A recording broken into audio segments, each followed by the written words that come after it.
Hello and Hafa everybody. Thank you so much for streaming us on YouTube and Facebook. We appreciate you watching. And if you're joining us on KUAM TV8, thank you for watching as well, because I have two amazing island women in studio with me right now.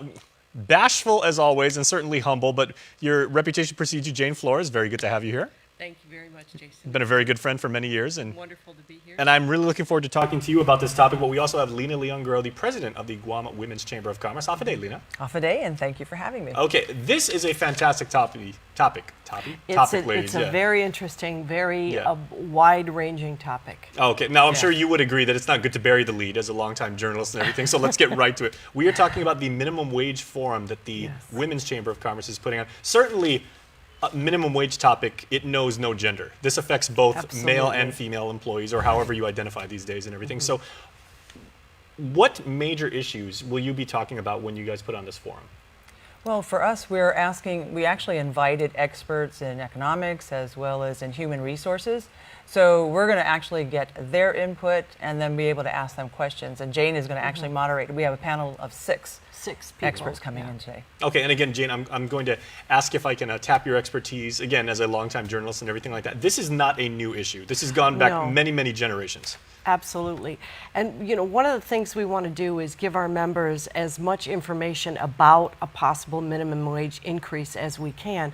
How will it affect small businesses versus large businesses? How will it affect benefits? What if the minimum wage increases, you know, and businesses have to decide, if I raise my wages, what do I do to offset that with costs? How do I do that? So I think our panel will really be able to help the members to discern all this. Even with small businesses, you know, being very astute and paying attention to economic trends, what are some of the misconceptions, Lena, that you've seen with when these concepts tend to come up and somebody says, we want to raise the minimum wage? Of course, the workforce goes crazy and they're, yes, we're all for that. I can finally put my kid in private school. I can, you know, pay off my house earlier, hopefully, and everything like that. But what are some of the common misunderstandings? You know, I'm not so sure if there's misunderstandings as much as people have different takes on it, right? So some small businesses think that this is going to affect their bottom line, and how are they going to be able to compete? I think that there are some employers who wonder how it's going to, like Jane said, affect their ability to offer benefits, and what's it going to do to their pricing, and again, what's it going to mean to the community. But I think that there are many employees and those in the workforce that wonder, why isn't this important to the organization to improve the baseline wages of their frontline employees, and how is that not going to benefit the company as a whole? So, you know, it's really it's going to be interesting tomorrow to see how both small and large companies alike, and economists, excuse me, look at those particular issues and how they might affect the individual as well as the companies. And you don't have to have a PhD in microeconomics to just say that if you are a small business owner and you're the one responsible for cutting the checks, you say, okay, if we're not having sufficient revenue coming in commensurate to a increase in minimum wage, where does that money come from? You have to do the math. And what am I supposed to do? Right. Absolutely. Okay, so fantastic. Yeah, I think some of the misconceptions are, you know, everyone thinks that if you raise the minimum wage, it will help people in poverty, and poverty is such has so many facets to it that they say the minimum wage doesn't really, raising it doesn't affect poverty. There's so many other things, education level, geography, generational being on benefits, things like that.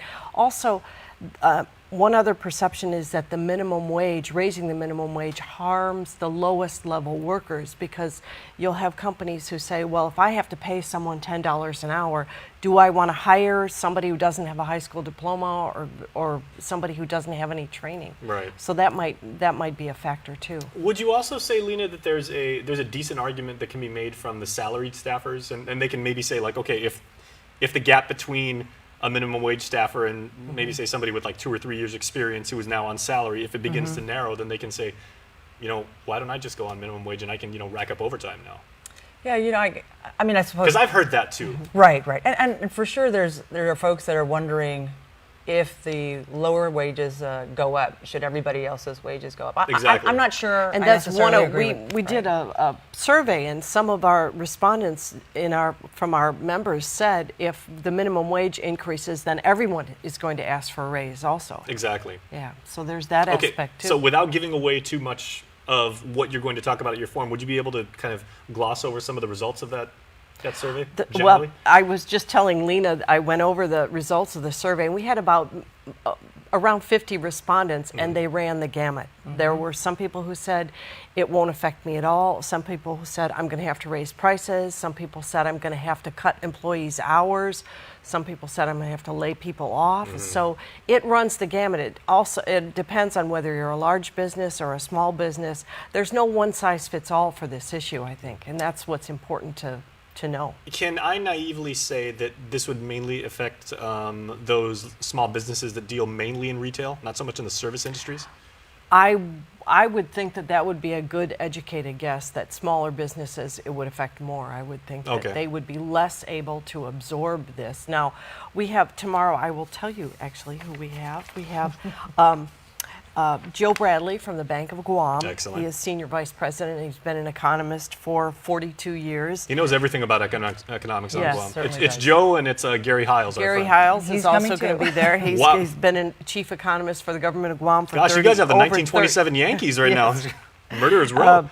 Kate DeKnight Gale from the Guam Employers Council. She's got a background in HR. Excellent. And Charlotte Huntsman, who is the current president of the Guam Society of SHRM, the That's right. Society for Human Resource Management. James Martinez, president of the Guam Contractors Association, and Mary Rhodes, who is, of course, president of GHRA. So I think we have all of the people that have the most employees that will be affected by And that's a this. lot of institutional knowledge in the same room. Okay, so Yes. we have to go to commercial break, but can you please let us know how people can register for this? Sure. So you can either go online, so the Guam Women's Chamber, it's guamwcc.com, so you can register online, or you can pay at the door when you come. So we are going to be at the Dusatani tomorrow. 7:30. 7:30, the doors open. We have a general membership meeting at 8, but the panel begins at 8:30. All right. Well, thank you so very much. No, Thank thank you. you. Good working with you. Good to see you both. Thanks, Jason. Thank All you right, we'll very see you much there for having tomorrow. us. And we will see you right after this commercial break.